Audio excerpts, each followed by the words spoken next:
A nossa querida professora Bernadette, qual seria o prazo, doutor Wander, válido para um risco cirúrgico para a realização de uma cirurgia? Oi, Bernadette, tudo bom? Bom dia. Um abraço para você. Esse prazo, ele não é determinado pelo cardiologista, ele é determinado sobretudo pelo médico que solicitou. Aí a gente vai ter vai entrar numa curiosidade interessante. Tem certas cirurgias que não se pede risco cirúrgico. Alguém aí dos nossos ouvintes certamente já pode ter passado por uma situação dessa. Ora, eu fiz a cirurgia, o médico não pediu o risco cirúrgico, ele me submeteu à cirurgia sem solicitar a avaliação do cardiologista. Isso porque a necessidade da avaliação cardiológica pré-operatória, que é o termo técnico para o risco cirúrgico, ela é definida pelo médico que está cuidando do paciente ali, que está vendo que o paciente precisa de uma cirurgia. Então, isso é uma prerrogativa do cirurgião. O médico que vai operar, ele define na cabeça dele qual é o grau de urgência, por exemplo, daquela cirurgia. E se ele define que o paciente está numa condição de risco iminente de morte, ele não tem tempo a perder para saber se o coração vai sobreviver ou não.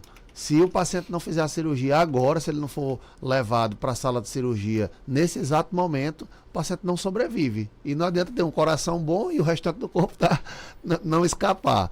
Então, né, a prerrogativa de decidir fazer ou não fazer um risco cirúrgico, ela é do médico que solicita. A gente está falando isso que é bem óbvio para poder trazer para esse ponto que a gente quer apresentar para a Bernadette e para os demais, que é a mesma prerrogativa de dizer se vai solicitar ou não um risco cirúrgico, sendo do cirurgião, ela é também a do cirurgião de dizer se quer uma nova avaliação cardiológica ou não.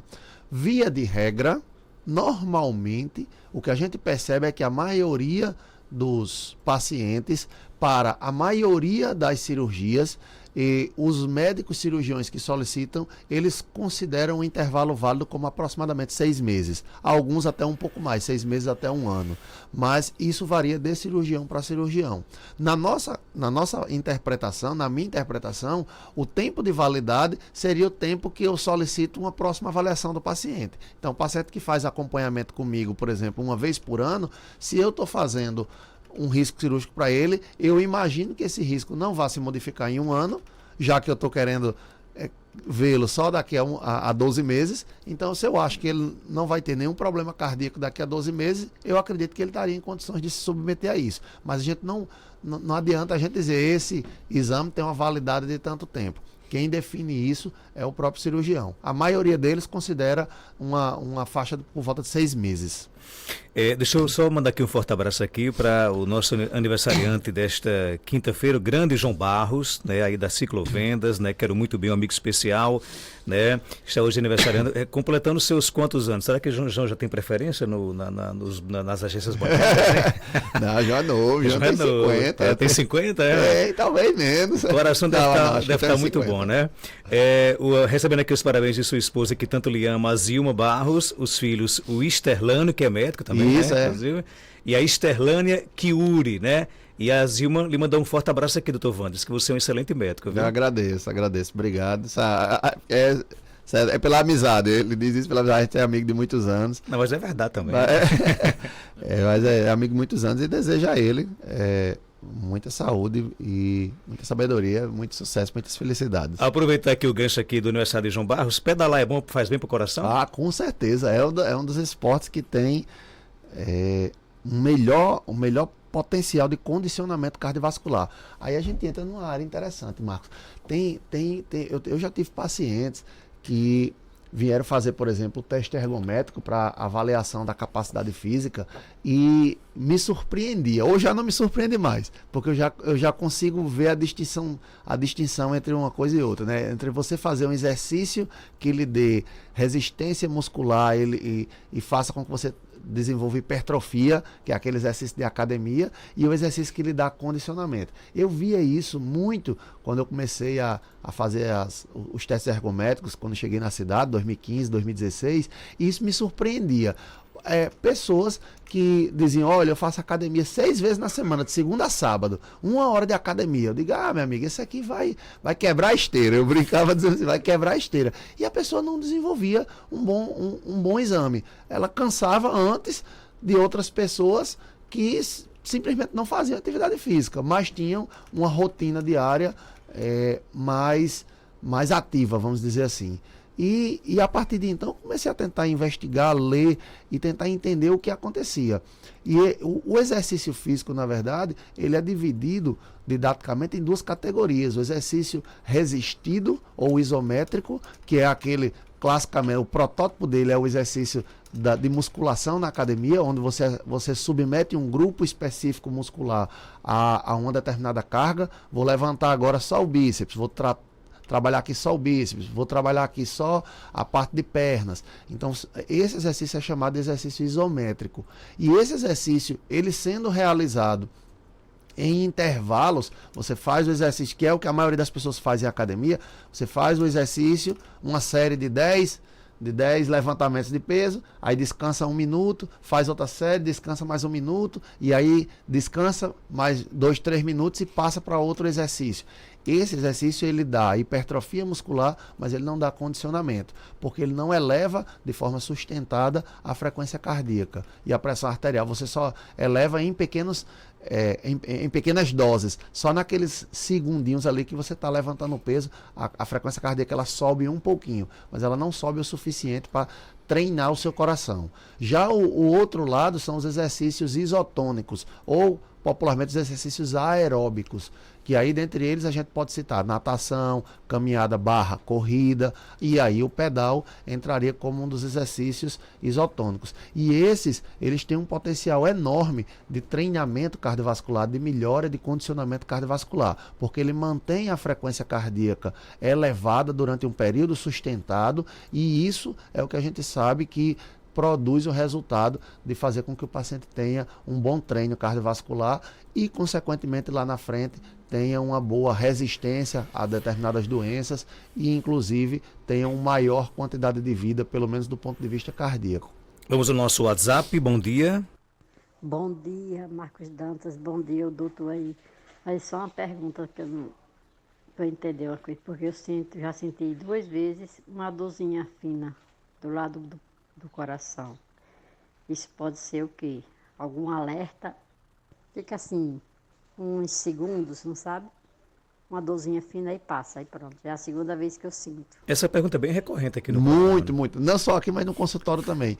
Ela é um alerta, mas não, talvez não da maneira que a senhora esteja pensando. Ela é um alerta porque o corpo da gente fala. Então, se você sente uma dor, o seu corpo está lhe avisando que tem alguma coisa fora do normal. A dor, ela é um mecanismo de proteção da gente, de aviso para que a gente tome um determinado rumo na nossa vida. Se a gente não tivesse dor, e existem pacientes que sofrem com isso, né, Marcos? É interessante que tem uns pacientes que nascem com um defeito que ele não consegue transmitir, os nervos dele não conseguem transmitir para o cérebro a sensação de dor. Esse paciente simplesmente não tem dor nenhuma. E é um perigo terrível para essas pessoas, porque ela pode quebrar um braço e não sentir, ela pode perfurar o abdômen e não sentir. Entende? Essas pessoas que sofrem desse tipo de doença, que felizmente é raríssima, elas na verdade estão numa condição de risco muito grande, porque a dor ela nos alerta. Se você sente uma dor, não quer dizer que é uma doença grave, não quer dizer que a dor de cabeça que eu estou sentindo é um tumor que eu tenho no cérebro. Não, isso não é a verdade para a esmagadora maioria dos pacientes. Também não quer dizer que uma dor que eu estou sentindo no peito, próximo ao coração, é um alerta de que amanhã eu vou ter um infarto. Isso não é verdade para a maioria dos pacientes, mas alguns, sim, é um aviso de que a gente tenha que procurar e de que a gente tenha determinados cuidados. Mesmo para essa maioria de pessoas que a dor não representa uma doença grave, ainda assim a dor representa um alerta. Tem alguma coisa de errado. Foi uma comida que eu comi que me fez mal, que fez eu ter a dor de cabeça, uma enxaqueca, ou então eu tenho uma dor no peito. Eu dormi numa posição errada ontem, hoje eu vou ter que dormir numa posição melhor, porque isso está me causando essa dor. Eu me alimentei mal e esse alimento causou um refluxo, e esse refluxo está me causando essa dor, ou eventualmente eu estou realmente com uma doença cardíaca e essa doença está me provocando a dor. Pelas características que a nossa amiga nos trouxe, o fato de ser mulher, associado ao fato de ser uma dor fina e uma dor que dura poucos segundos, a gente diria que as chances, pelo menos inicialmente, seriam chances baixas de que essa dor seja de uma doença cardíaca, de uma angina e que ela esteja prestes a ter um infarto. Quanto a isso, ela pode ficar mais tranquila, pelo menos inicialmente, né?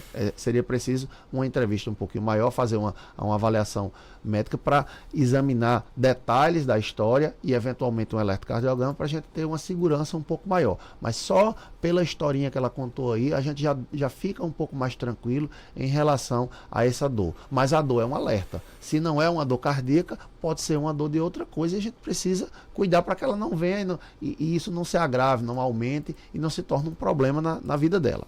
Tem mais ouvinte, bom dia. Bom dia, Marcos Dantas e doutor. Às vezes no trabalho sentada, eu sinto uma dor no meio do peito e um entalo. Quando eu vou respirar, dói. Um entalo muito forte. O senhor sabe dizer mais ou menos o que é? Sou Sandra. Ela tem 45 anos. Oi, Sandra? Oi, Sandra. Oi, Sandra, tudo bom? Essa sua dor, ela já tem umas características diferentes, né, da outra que a gente acabou de mencionar. É uma dor na região do meio do peito. As dores no meio do peito, né, entre uma mama e outra para as mulheres, ou até mesmo para os homens, entre o peitoral e outro. E aqui na região do peito esquerdo, do lado esquerdo do peito, elas são a localização clássica das doenças cardíacas, das dores de origem cardíaca, mas elas também se confundem com determinadas outras dores. Essa dor que ela sente, sendo um entalo, ela já tem uma característica um pouco mais parecida com a dor de origem cardíaca do que a dor fina que a nossa paciente acabou de mencionar anteriormente. Porém, essa dor que ela diz, ela piora ao respirar. Essa característica específica da dor, a gente chama de dor ventilatória dependente, ela não é muito comum para as doenças de origem cardíaca. Não, ela não se, as dores cardíacas, elas não costumam se manifestar dessa forma. Então, também não é, e o fato de ser mulher, 45 anos, a gente ainda considera como jovem, então isso diminui um pouco as chances dessa dor ela ter uma origem anginosa. Ainda assim como no caso anterior, a gente recomenda uma avaliação médica, pode ser até com o clínico geral inicialmente, para tentar distinguir melhor, e aí se for averiguado que a dor tem características mesmo, ou tem algum sinal de alerta para a doença cardiológica, aí vale a pena investigar com exames cardiológicos adicionais ou mesmo com avaliação cardiológica. Mas essa dor que ela descreve aí, ela já tem uma ou outra característica a mais que possa sugerir. Ela não descreveu quanto tempo dura, né? Ela disse apenas que é só o entalo, mas esse entalo, ele às vezes se manifesta, às vezes a gente tem mais pacientes com doenças cardíacas que se manifestam dessa forma. O que ainda nos deixa um pouco mais tranquilos é o fato dela ser ventilatório dependente. Como ela piora na respiração, essa não é uma condição muito comum das doenças cardíacas.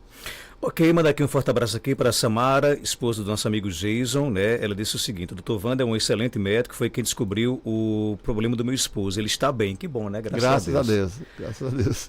Doutor... Um abraço para ela e um abraço para a Jason também. E não era cardíaco, ele veio pensando que era cardíaco. Era estresse. Né? Na verdade, é uma dor de origem muscular. Ele tem uma dor de origem, e de vez em quando ele tem umas crises e a gente, graças a Deus, tem conseguido tratar. Por isso que é bom se com sucesso. Análise, né? Exatamente. Ele veio comigo, a gente fez a avaliação como cardiologista, porque a suspeita era de uma dor de origem cardíaca, mas felizmente a gente descobriu que não era. Para ver aí, até para mostrar aí que nem sempre a dor é de origem cardíaca, mas é um sinal de alerta e era no caso dele, era extremamente desconfortável e fico feliz que ele continue bem depois desse tempo todo. Dr. Wander Wade, ele é médico cardiologista, está no Instituto Médico Ameno, no mesmo prédio da Clínica São José, né? Na Rua Terezinha Leite, 1883, bairro Penedo, aqui na cidade de Caicó. Telefone 994310681. Doutor Wander, obrigado por sua participação. Eu que agradeço, Marcos. 7h08, já a gente volta com mais informações.